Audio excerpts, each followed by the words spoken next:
without any further ado, I'm going to introduce Bob Brown. Tonight's going to be in conversation. Bob and I are going to chat for a while, and then we're going to throw open. And from the looks, I think there'll be time for a couple of questions from everyone here tonight.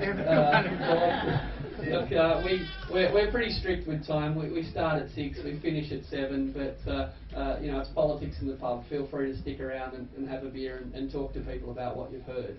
So tonight I'm honoured to introduce my former employer and my good friend, former Senator, now just Dr. Bob Brown, obviously the former leader of the Australian Greens, and now the chair of Sea Shepherd globally. And how about, before we even introduce him, how about a round of applause for James Price Point?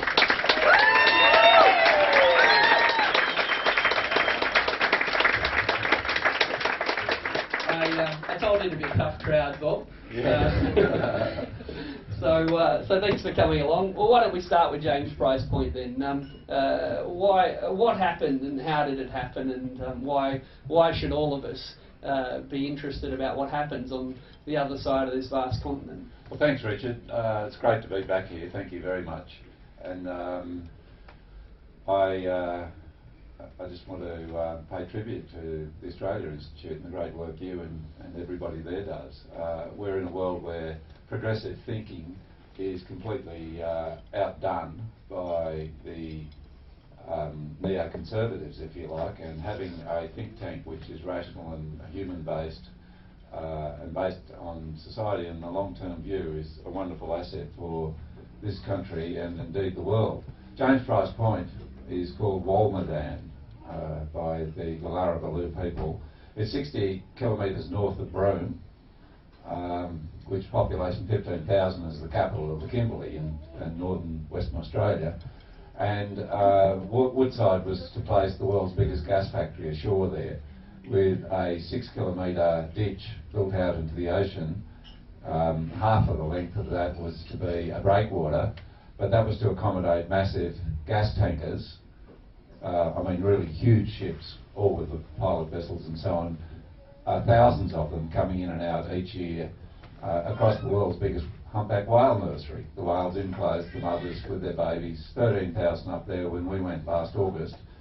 And then across, they were by now due to be drilling into the sand dunes right adjacent to stabilise the gap between the factory and the port facility through the burial sites of the Gallaraballoo people. And I've been there, I've had my hand put in the sand where their ancestors are with the men, and I haven't been to the women's sites, but this is a living culture, songlines, the story of the creation of the world for the Aboriginal people, where the emu man came down out of the sky, named all the places. He's up there next to the Southern Cross. The dark patch is his head, and you can see the form of the emu man, and then left the prints across the shore.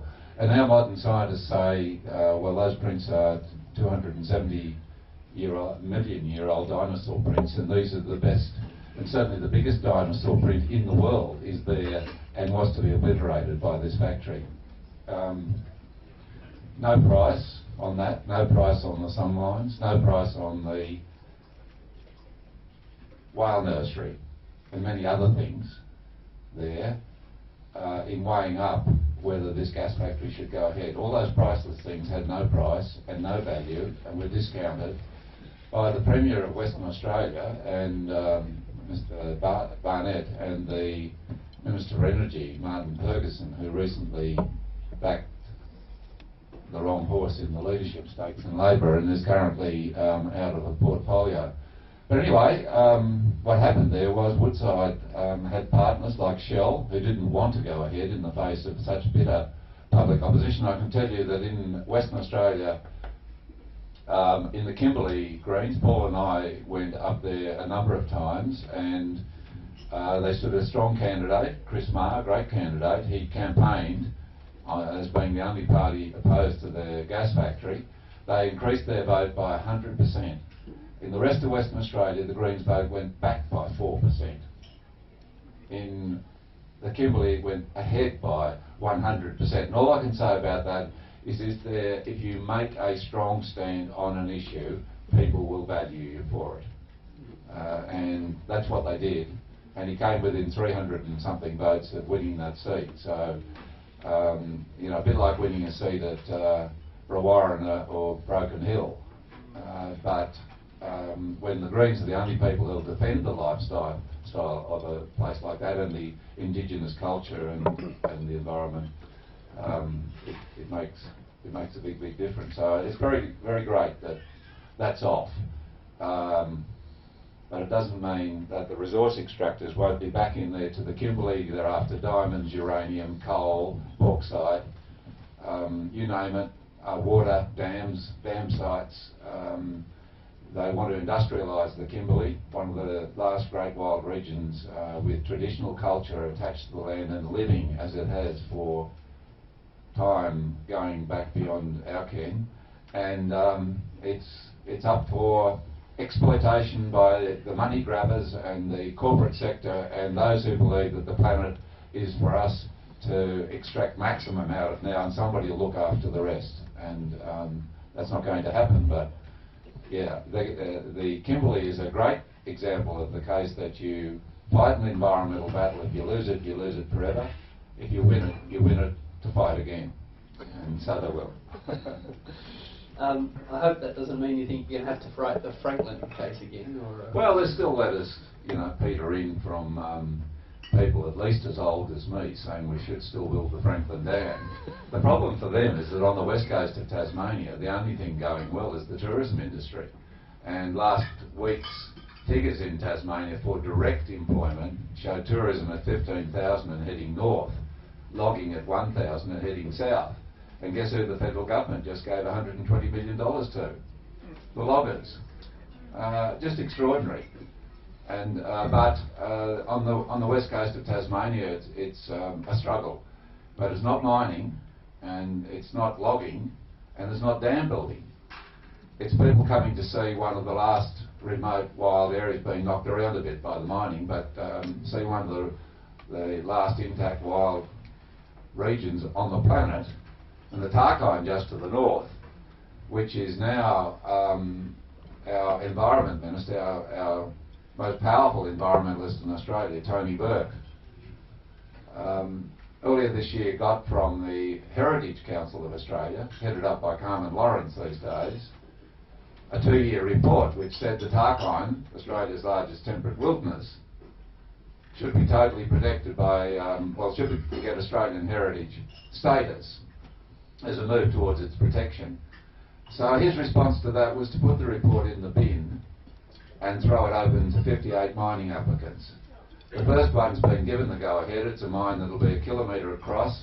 We'll dig down to below sea level, just 5 kilometres in from some very ancient Aboriginal rock carvings on the Tarkine coast. That's national labour on this occasion. And anybody who... it is politics in the pub, but anybody who votes Labor or Liberal, and they're coming faster, this time around in September is voting for the future destruction of the Tarkine. Simple as that. It's been a year since, or give or take, since you left Parliament, and since you left, everything seems to have gone to rack and ruin, Bob. I mean, there was a bit of rack and a bit of ruin when I was in there. You've just reminded me of Oscar Wilde's wonderful statement. He had a few, but in olden days they had the rack. Nowadays we have the press.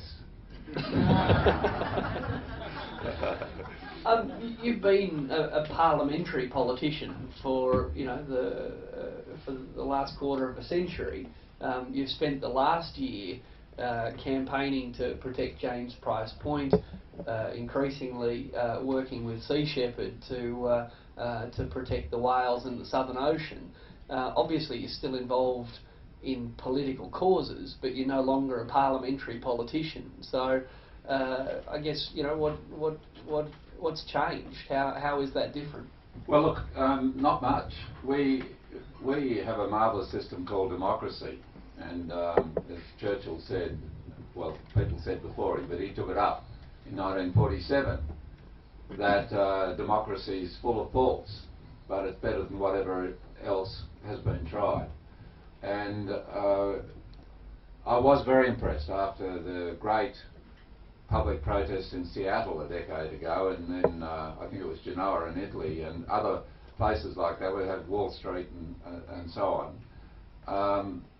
That there's always these great political movements come up to change the world and to bring it more into kilter and to give everybody a better go, and to rein in the plutocracy that's ruled by the rich, which is the norm on the planet at the moment.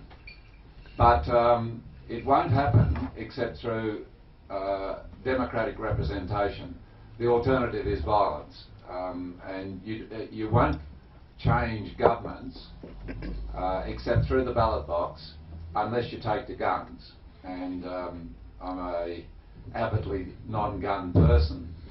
I mean, in 1989... The forestry company? Or well, no. 1989 I had advertisements in the Tasmanian media with the big flag of Australia, a fella holding the flag of Australia, and underneath that, Bob Brown is coming to take away your guns, because I'd introduced legislation to the Tasmanian Parliament, courtesy of Roland Brown, the great campaigner down there, to effectively ban the private use of semi-automatic machine guns. And I was howled down in the Parliament. And of course 5 years later the massacre at Port Arthur saw 35 people shot within an hour or two. And they immediately, Milne was then leader of the Greens, got that legislation down, and that's what John Howard brought into law across Australia. And it makes you wonder, doesn't it, whether we do have the communal intelligence to overcome such an absurdity as allowing the spread of semi-automatic machine guns in a community, or whether we have to wait till a catastrophe happens before we respond to it. And climate change is the great question there. It appears that we're running the post-catastrophe response line at the moment. The Greens are very strong on climate change. There's a middling group in the rest, but by and large you get to the Tony Abbott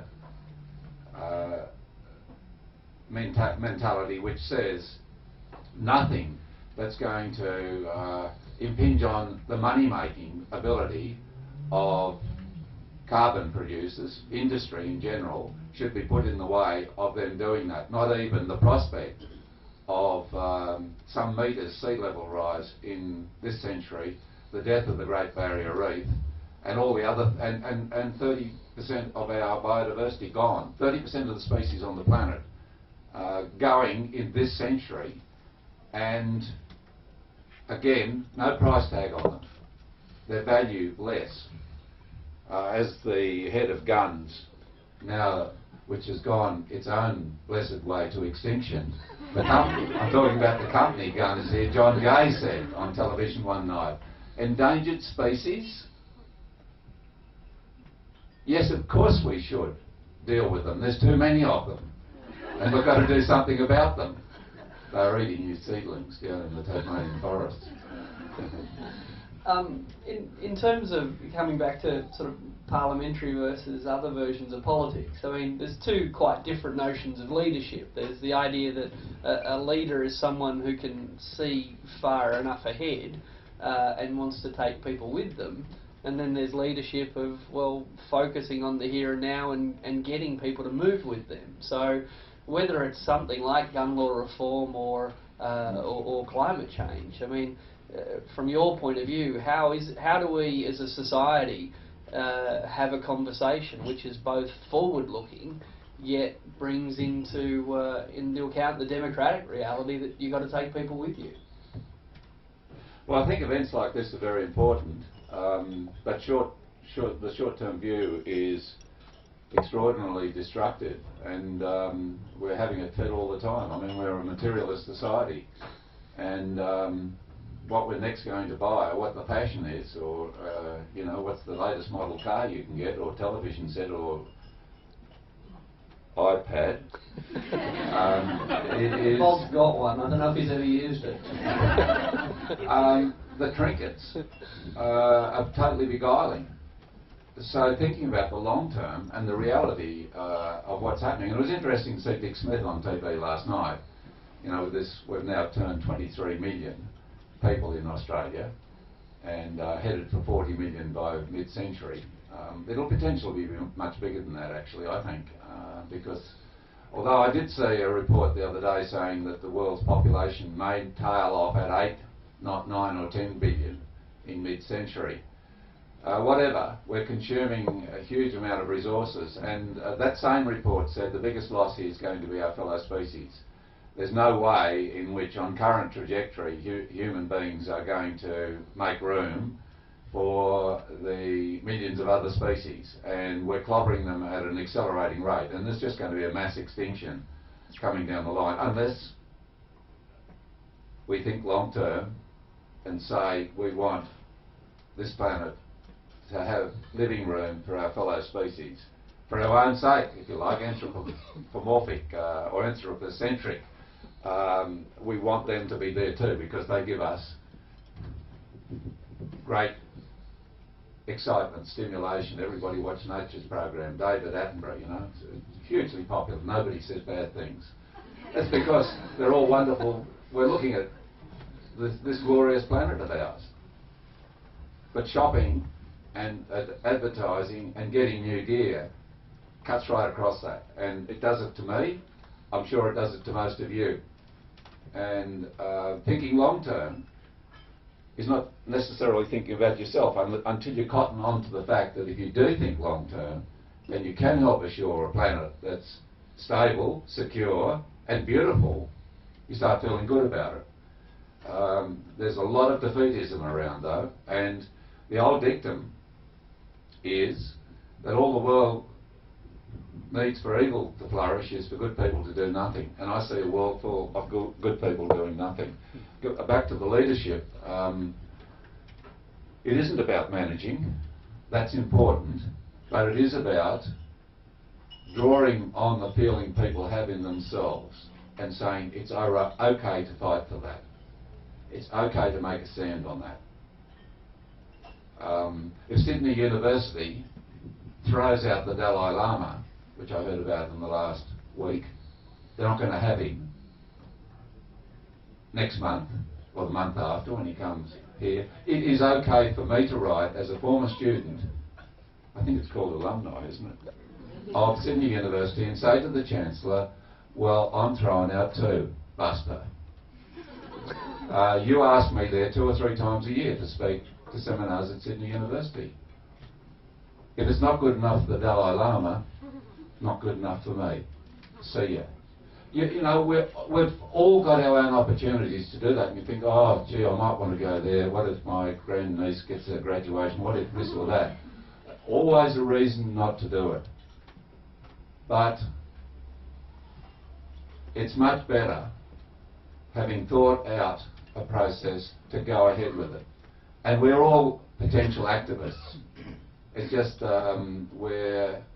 we are the richest people in terms of material well-being ever on the planet, and Australians are the richest in the world according to the United Nations. We're also, by the way, I think the OECD found the most unhappy of the 32 OECD nations. We're being conditioned to grizzle.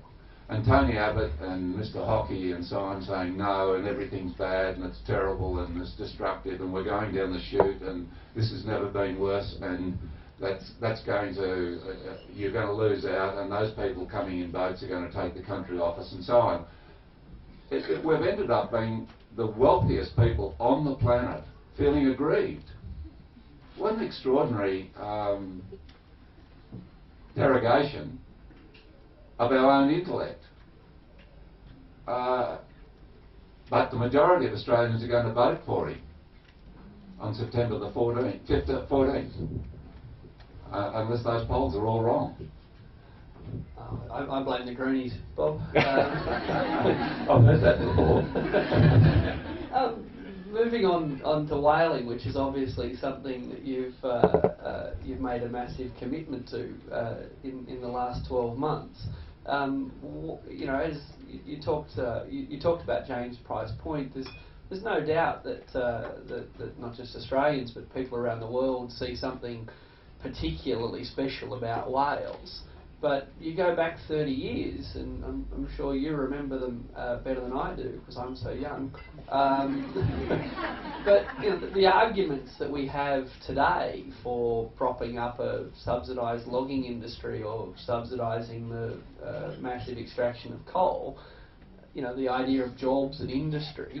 I mean, these were the arguments that were wheeled out to defend whaling in Australia in people in this room's lifetime. So I guess, yeah, what's so important to you about Sea Shepherd, and what parallels can you see between successfully taking on whaling in Australia, at least, all those years ago, and the challenges in front of Sea Shepherd today? Yeah, yes, well, thank you. And I should acknowledge Shane Rattenbury, you know, our Greens Minister here in the ACT, has been to Antarctica heading up Greenpeace's efforts to prevent whaling in the past.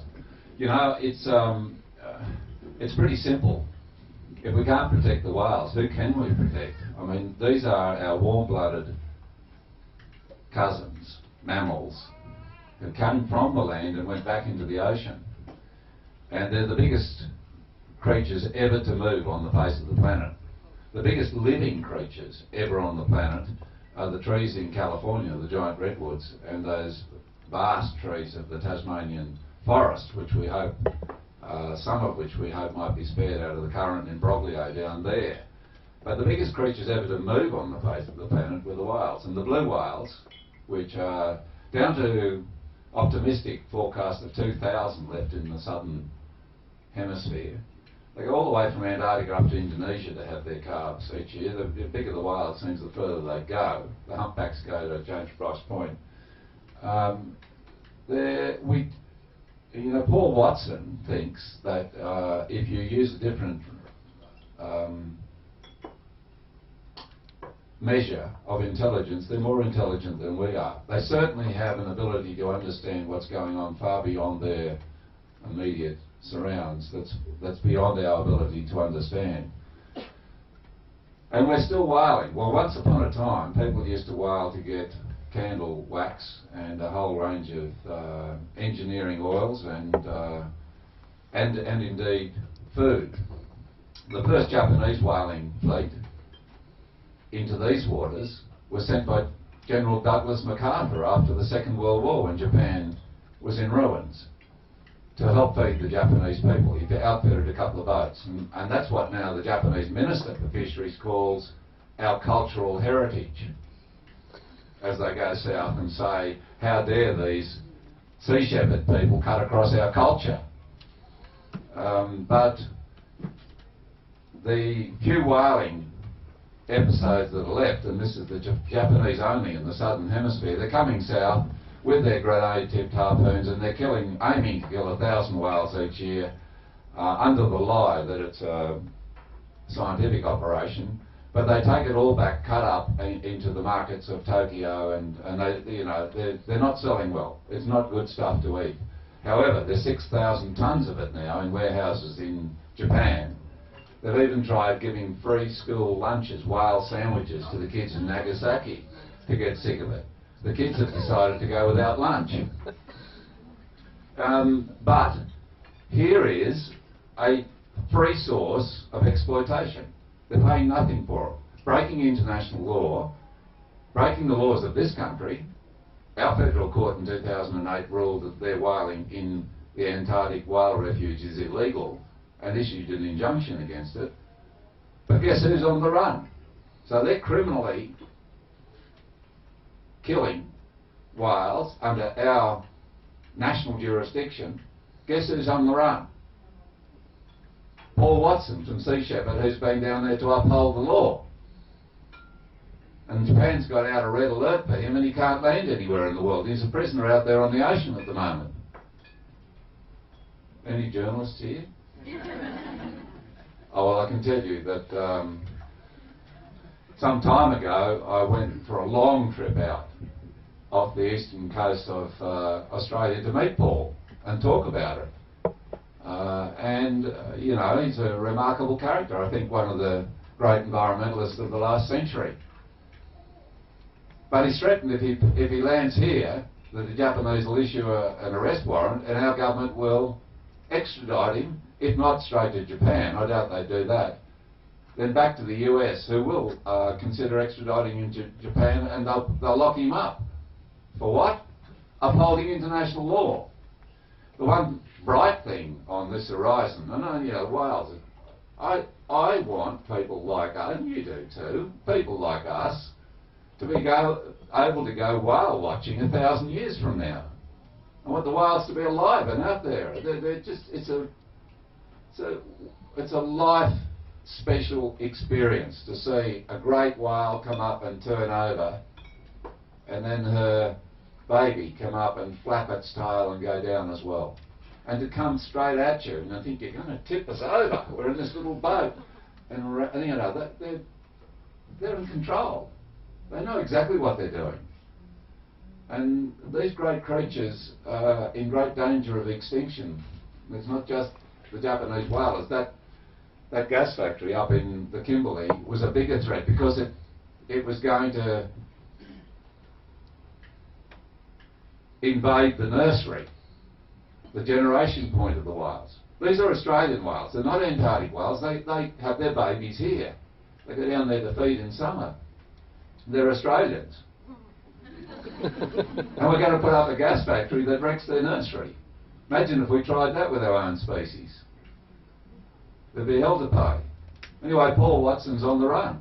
And I just find it incredible. But there's going to be more of that this century. We've just got legislation go through the Legislative Council in Tasmania, which says that if I go down to defend the swift parrot habitat, these are the fastest birds parrots on the planet, and they're headed for extinction, and they breed only in Tasmania, and they need old trees for their nest sites, where they're about to log one of these precious nesting sites. Under this legislation, the Legislative Council can say that this has been a substantial protest, and therefore all other forest reserves in Tasmania are withdrawn.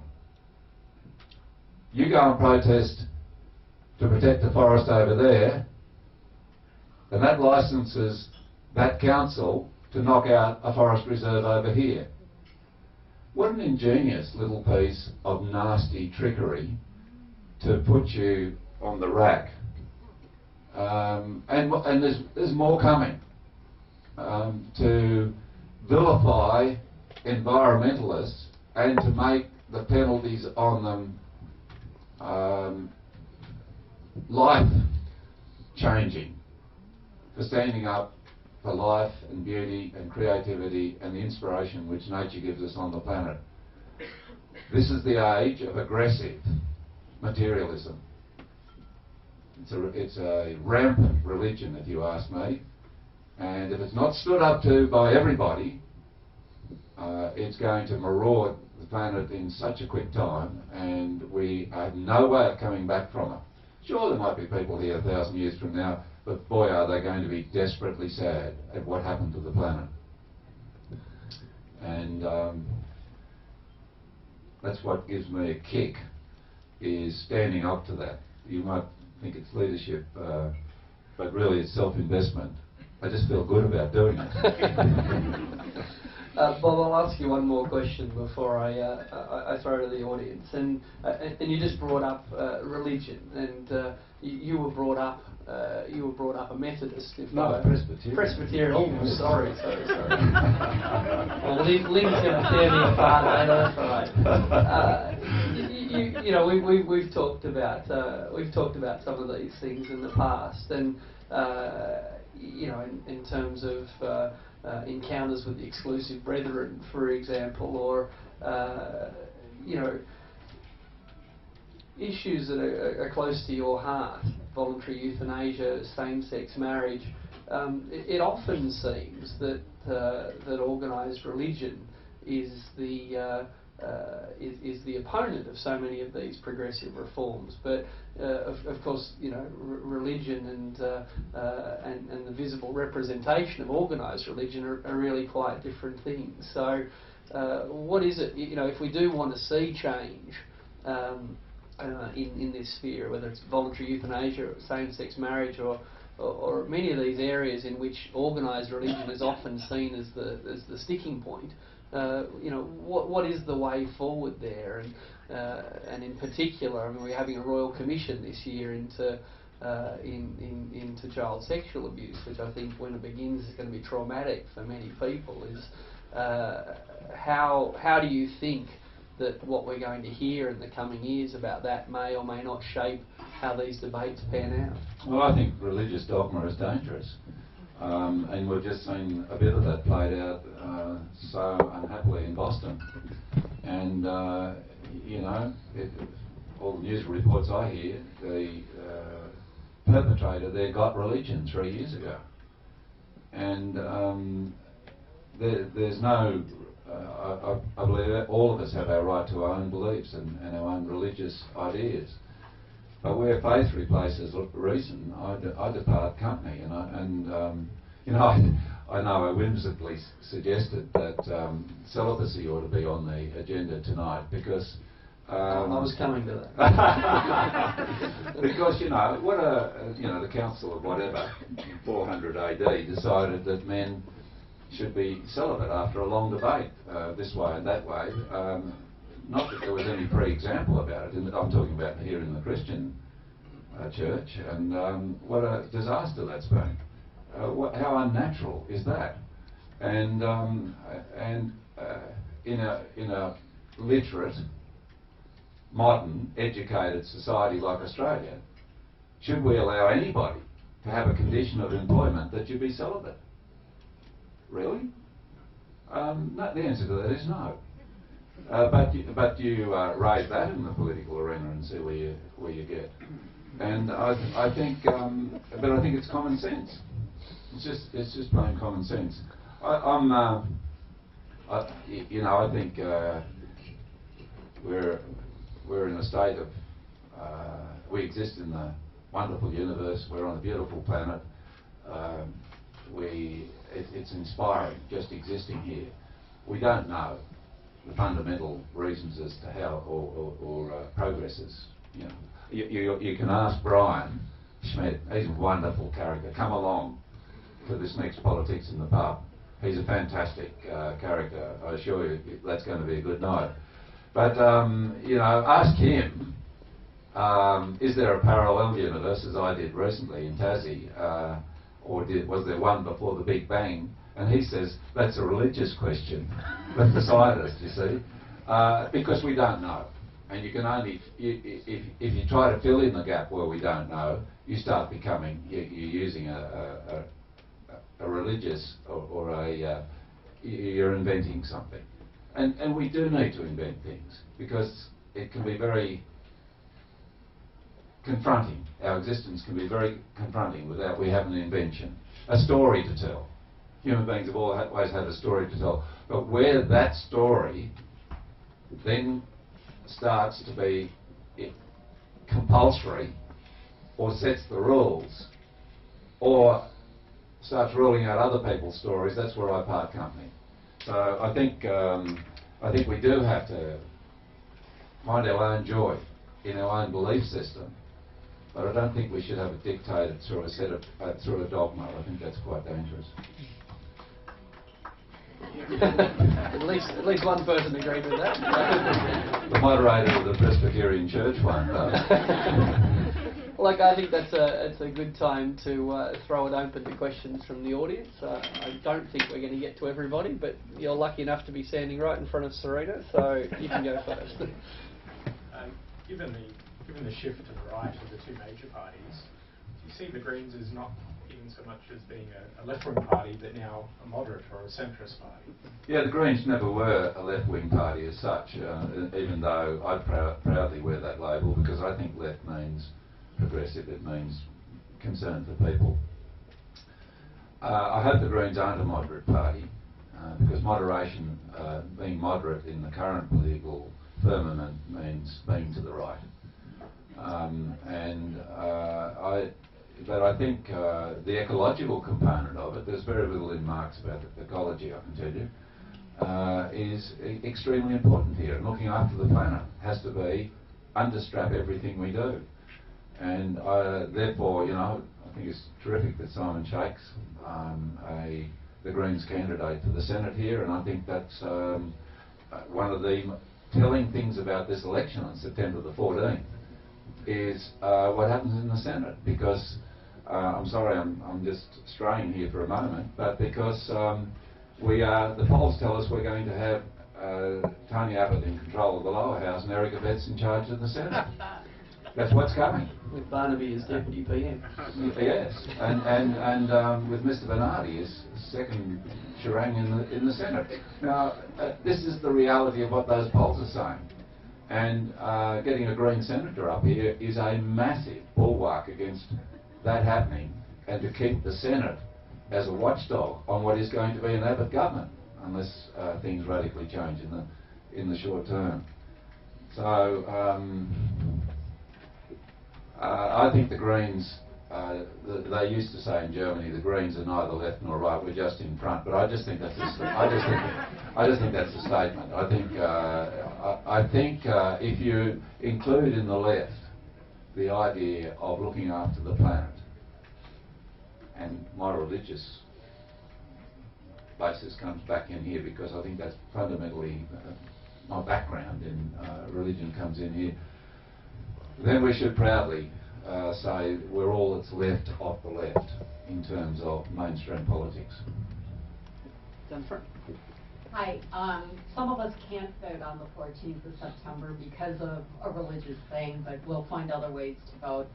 You mentioned the Senate, a Greens candidate from here. One of the things that's frustrated me is the lack of a consistency or a growth pattern for somebody coming up from the community, being known in the community politics, and then running for Senate. We have many wonderful, capable people running for the offices, but it seems like they're fly in, fly out, and they run and then we don't hear anything from them. What can we do here in ACT to start building more of, you know, somebody gets into the Legislative Assembly and, you know, whatever path it is, so we see them and we know them. All you can do on that is be involved. I don't think party organisation or processes are very interesting. They're quite boring, and having been involved for 40 years, I'm happy that I'm doing a little less of it now. But I think people should get involved, and you're quite right. There's too few people involved, and the community's too little involved. And we've got a wealth of great candidates. I'm looking, I can see dozens of you now. But all of us think we're not good enough to be a candidate. And one thing I love telling kids at schools, and I'm going to a college in, and actually it's a Christian college in Melbourne, day after tomorrow, is don't think anything other than you're equal, and don't think that somebody else, that politics is involving some special race of human beings. I never thought I'd be in there. I was tongue-tied when I was born, and I was slurring my R's because I was so shy when I was at high school. But a river flowing free to the sea in Tasmania became an obsession for me, and I found my voice. And not least for women, it's very, very important to have a sense of self-value and to be involved and to put forward your own point of view, and to recognise that you have something in a democracy based on one person, one value, one vote, and I think one planet. We have to accord ourselves the equality we want to give to others. Otherwise the egomaniacs win, and that's the problem at the moment. There's too many of them, and we need more reflective giving people in politics than we have at the moment. Hi. What kind of lessons have you learned from politics, and how do you think Christine Milne will shape the future of Australian Greens? Okay, well, I've learned from politics that, as I just said, it's hard going. But my thing is to say to everybody, as I just did, take your time and get involved. It's very important not to get too anxious that we don't have time. That's a no-no. We have to have time in our lives for ourselves, to go travelling, to have good companionship, bring up families, to buy houses, to foster careers. But in amongst all that, one should always consider, should I be in the political arena? And here I don't mind whether it's with the National Party or the Colour-Thumpians. Just get involved where you think it's important. Shut your ears, Richard. I went down to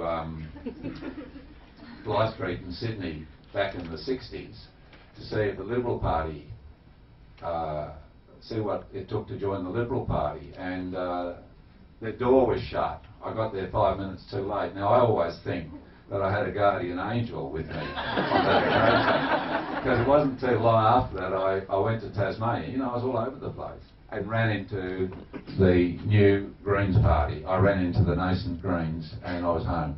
You know, it was just clicked. When you find it just clicks for you, well, get involved, and not just as a supplicant, but as a person who wants to help devise policy, who wants to help change the world. When it comes to Christine Milne, I just spoke to her outside this forum as I was coming in here tonight. She's just got back to Hobart after a big trip through the farmlands, facing the onslaught of coal and coal seam gas in New South Wales. And she's a long-term friend of mine. She's Integrity Central. She's got a huge job. I think she's realised since taking up the gauntlet from me just how big it is being in that position. It's relentless, morning, noon and night. But she's a strong heart, and I think I think one thing you won't see is either Julia Gillard or Tony Abbott inviting Christine Milne to be the third leader at a debate leading up to the coming election, because she did them both in, and they're not going to have it. And the media will be compliant, particularly the Murdoch media, which says it's our job to destroy the Greens. And you know... But I'll swap you. Your mic's got something funny. And you know, that's something different with other countries. Even in Canada, where the Greens have had one person or no person in the Parliament, their leaders have been in debates. So go Christine, and I think when the time comes for those debates, we should see a lot of public saying, why not the Greens? 1.7 million votes last time, 12% of voters. Why should they not have their leader testing themselves and their policies with the other leaders of the other parties? It's time that changed. Thanks very much, Bob. You spoke about religion. At the moment, the statistics in Australia are very misleading, because the way the question is asked, it's a response, it almost assumes that you are religious, compared to New Zealand, where they ask, do you have a religion? Yes, no, and then split out. Here, the question, no religion, is under 36 empty boxes. Now that makes 10% difference, and it makes an enormous difference in the way the politicians answer in the case of such things as chaplaincy in schools programs and all sorts of other things. So I'm just wondering whether you might like to comment. No, I don't know whether Cardinal Pell designs the census, but yes, there's a few frustrations in the way the census is designed, and old habits die hard. New Zealand's a little bit in front of us in a number of ways, I noticed recently, and I heard Julia Gillard again today saying she wasn't going to change her mind on same-sex marriage, on equal marriage, but she did believe everybody should have a vote. There is a failure of leadership, and it worries me, because I run into people who say Julia Gillard is terrible, the sooner we get her out and put Tony Abbott in, the better. She's a good person. But why on earth, and in my dealings with her, she did what she said. And we always had a business-like relationship, working out what we could do best for the Australian people. But this blind spot on equality in marriage, and I've got this terrible feeling that it may be left to the Abbott government that we're told is coming down the line to get rid of discrimination in marriage. Mind you, he knows what he's doing, doesn't he? He's banned his party from having a conscience vote until the next election, which is a pretty wicked thing to do. Free it up now. Support the Greens bill to start off with, that's currently before the Parliament. But anyway, there we go. I don't know why they designed the census report the way they do. Hi, so tonight's discussion has been relatively focused on Australia, and I grew up in Tasmania. I spent time at James Price Point, so I really appreciate the sentiment that when you resigned from your post in the Greens Party, you mentioned a priority of, one of the reasons was to spend time on similar issues, parallel issues in developing countries, in Africa to specifically. I was just wondering where that sits with you now, and what, I don't know, whether that's still a priority for you, and whether it should be a priority for Australian citizens, because we have these issues which are so important to all of our hearts. In Australia, we have a beautiful country, but where should these sort of parallel issues that aren't being addressed in other countries sit for us? That's a very fine question. By the way, the priority issue when I resigned, according to Paul, was doing the washing up. But, Anita gave me a very fine apron as a result of that. It hasn't got too many stains on it yet. But look, that's a really important question. Just today we've learnt from Kigali, where the Greens in Rwanda are having another go at being registered. And we were going over there late last year to be at a Greens conference after the last one was broken up and the deputy leader of the Greens was found beheaded. They had another go, but my visa to go to Rwanda was withdrawn as we were on our way. So I can't go to Rwanda, and I can't go to China. They won't give me a visa either. And I've exiled myself from Sydney University. I've got to watch it. But having been to Papua New Guinea last year, the year before rather, with the Greens, you know, it's the world's second biggest maternal mortality rate in the country nearest us. A huge HIV/AIDS rate and you know, that country's gone off our radar in the world's richest country. So the question you ask is very, very important. It's why I'm a global Democrat. I believe we should have a global parliament based on one person, one vote, one value. I've talked about that before here. Try that and see what the Murdoch press does to you. Because I believe until we see, you see those ads for World Vision currently running, and they're relating to Mali and other countries in Western Africa now, where people are in desperate straits. And you think, I just want to go and do something there. Well, we all can. We can make our donations. I'm not sure that going there to, in some way or other, help out does do that. I mean, the airfare would be better spent on getting people who are there to have better services. But until we recognise that we are equal and we have to share the resources of the planet, and that simple question, why is it that in an age of corporate rule and plutocracy, we can't divert 1/10 of the global spending on armaments, which would get every child on the planet a school to go to and clean water and food in their bellies. There's something very seriously wrong in human affairs. That most people want that money diverted, but it's not being diverted. And it's because the rich and powerful running the world don't want to share what they've got. And we're the richest, and I think the head of people, the most powerful people on the earth. And we really don't want to share too much. We really don't want to. And you can see that coming up, the policies on the boat people.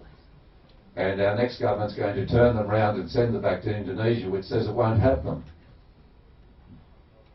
And how are we all going to feel about that? But most people are going to vote for Tony Abbott on September the 14th. Every poll for the last 18 months has shown it. Yeah, I agree with you. It's, but we have to keep smiling, you see, and we have to put up options. And the Greens option is the best one going at the moment. There's some independents and other small parties. But voting for the big parties is voting to keep that inequality going. And voting to keep that punitive treatment of asylum seekers going. And voting to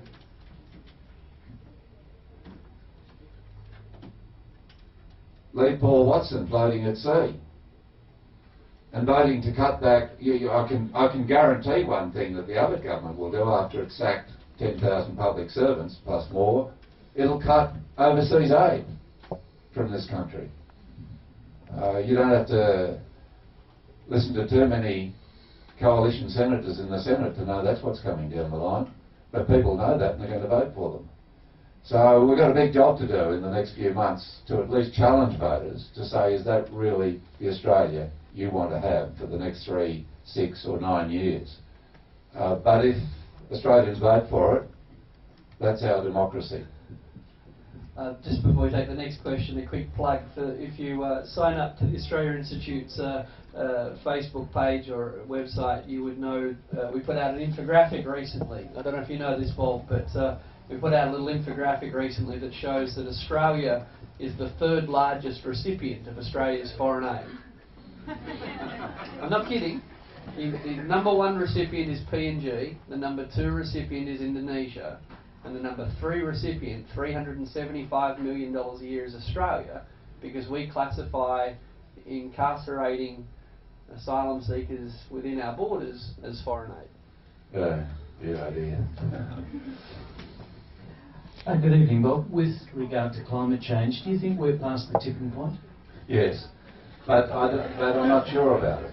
And I think that stopping us, even if we haven't, in fact, nationally we have, the political, not just the inertia, but the forces against us acting in a way which will stop the tipping point being passed, we have to face it. This madness is institutionalised. The short-sightedness that we've been talking about is institutionalised. However, the revolt is coming down the line, and it's usually too late, as with Port Arthur. But then we get to an equanimity. And who knows what processes we'll be able to put in place to try to recover what could so easily be done now. The great, much lamented late Margaret Thatcher said in 1989, every day we delay on tackling climate change makes it more expensive for us to do so later. And she was right. And yet here we are effectively turning Australia into the biggest coal exporting province on the planet. Each of those mega coal mines out of Queensland, and our Minister for the Environment ticked off on the biggest hole on Earth on the North Darling Downs as a coal mine coming down the line just last year. And there's bigger ones coming, and it's because of money, and it's just crazy. It's just an assault on the biosphere and the livability of this biosphere, not for every other species but our own. But the tipping point we really need to get to is one where people revolt. But how many people, again in Australia, are going to vote for Tony Abbott, knowing that's going to delay action on climate change by another decade? Most Australians. And they know all about it. And they're doing it with their eyes open. And those people in 1,000 years' time are going to see this as unforgivable. Because we do know about it. There's no excuse for us. History's full of people searching for excuses. We've got none on this. And there you are, but it's a democracy.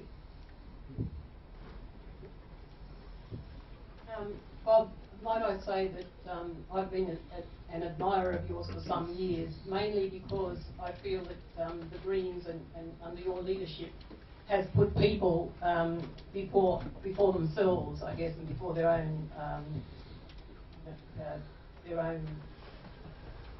situations or politics. So I've always felt that you're a people's person and care about people and the environment, of course. And there's so many huge issues out there which you've spoken about today. But the thing that turned the light on for me, and unfortunately it happened, well, just before I lost my son to an overdose of heroin. But the light was turned on for me immediately that these drug laws, these prohibition drug laws, are very unjust laws. That our young people are being sacrificed for a huge multi-billion-dollar industry.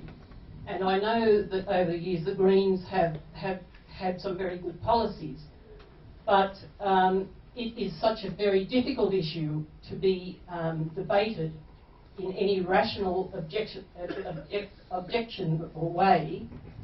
way, I should say.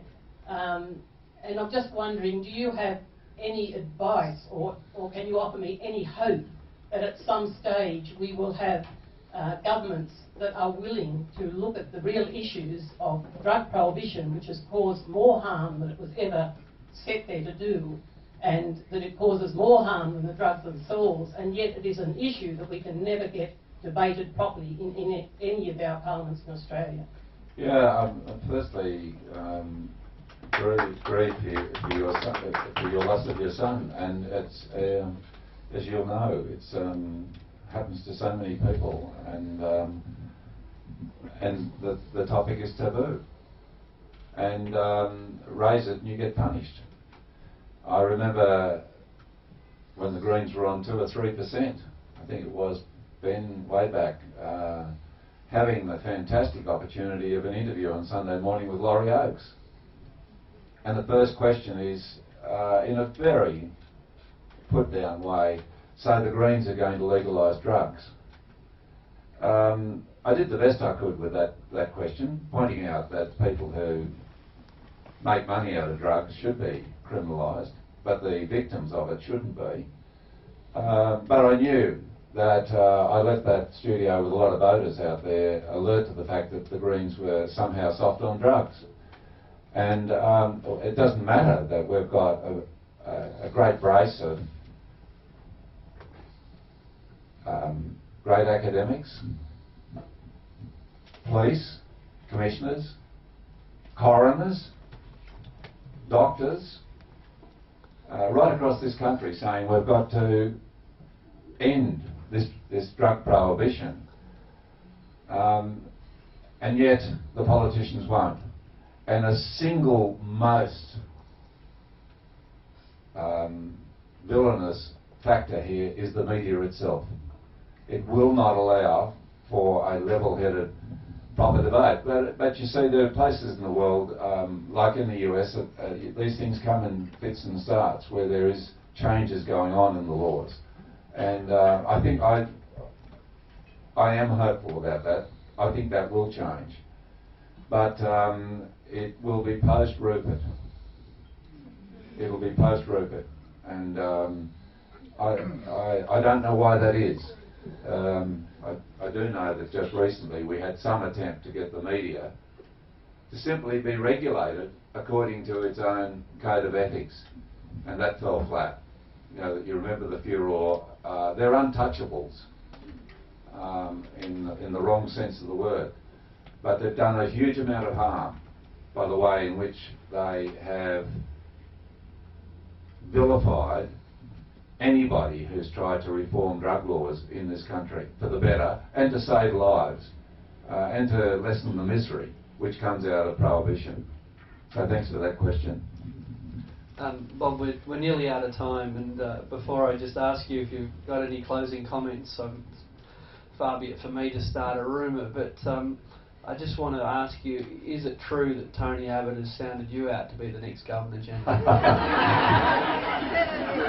I felt good when I heard that it might be John Howard. And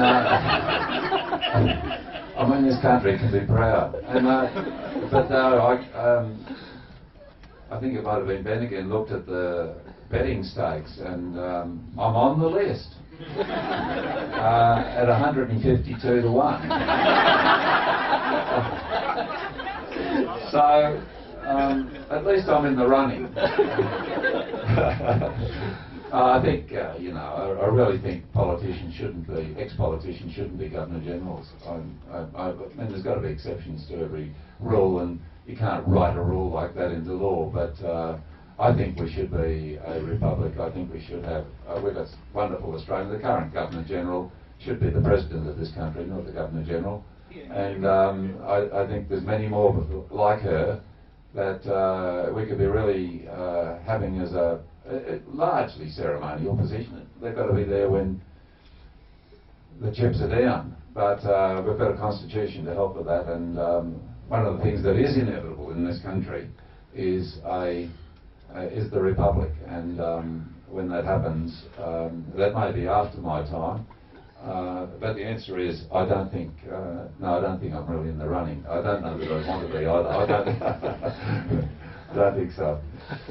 All right. Well, look. Just before I wrap up, Bob's too modest to mention these things, but obviously, if you're interested in Sea Shepherd, you should both follow them and consider supporting them. Bob did want us to show a video tonight, but we had a bit of a technical glitch.